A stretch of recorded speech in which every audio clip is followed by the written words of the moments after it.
Captain Greg here with Learn to Fish with Us. Today what I wanted to do is talk about the bait that we use while perch fishing or pan fishing, along with how do we hook it and how do we take care of it. So first off, this is my cooler. I put all my fish in here and I keep my bait in here. And the biggest thing about it, what I like about it, is this is a latch with a big gasket.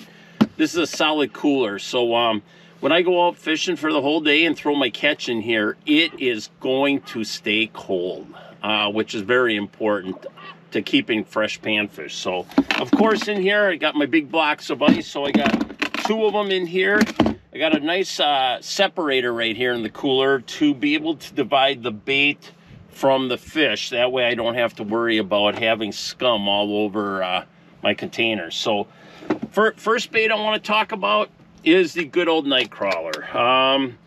You know, I keep them fresh. What I really like is I keep them in a bedding, and that allows the crawler, when I pull it out, to be really clean. What I also wanted to do is, you know, show you really how do I put the bait on, because everybody's been asking, how do you actually hook the bait? So what I like to do is I like to run the hook through so you can actually see the hooks through, and then what I'll do is I'll pinch off the tail. So when we're working it and it's going up and down either through a slip bobber or jigging motion, I got a tail that is gonna hopefully drive those fish crazy. The next bait I want to talk about is the butterworm. This is something until today was never part of my fishing arsenal. And I can tell you that I think we probably caught 1/3 of our perch and gills today using the butterworm. Butterworms you can buy basically at most stores, comes in sawdust. Just want to make sure that you keep them cool. So just looking at it, a butterworm is very orangey looking. And it has a head. So what I like to do when I'm putting this on a hook is I like to start at the head, and then I'll work my way through the butterworm. And that way I still have my barb exposed in case, you know, they grab it. I can easily set the hook, but I really don't think having the barb exposed really hurts you. So that is a butterworm. When I keep my bait, when it's not in the cooler fishing, I also keep everything in the refrigerator that's in my basement. The next bait.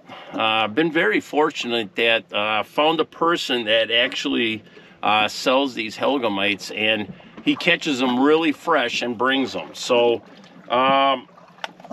let's go. Helgamites, they need to stay in water, and in water from lakes and stuff like that. So okay, that is a helgamite. And basically when I do the helgamite, there's a couple things to note. They have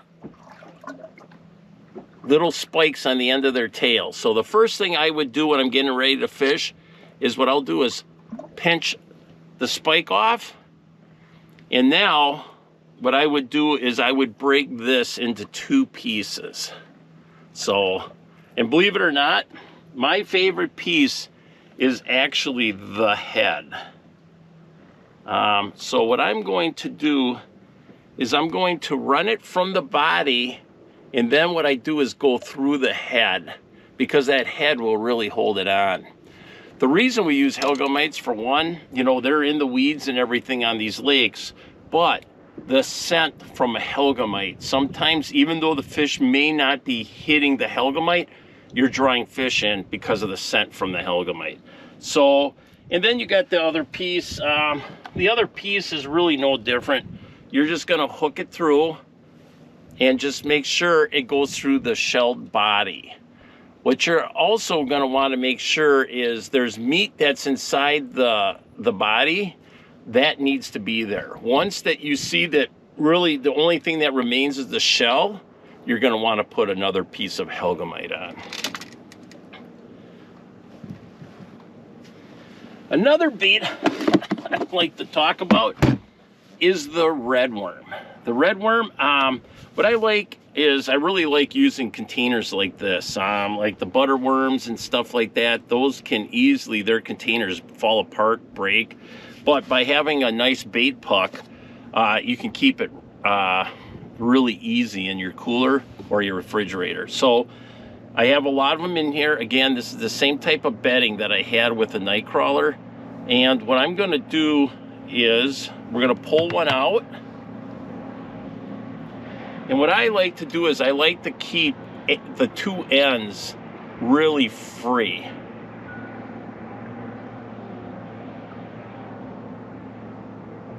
And all I do is hook it in a couple different spots. And by having the two ends free, what's really nice is in the water, this red worm is actually squirming, and that can allow you many times to get more hits. Same thing this morning.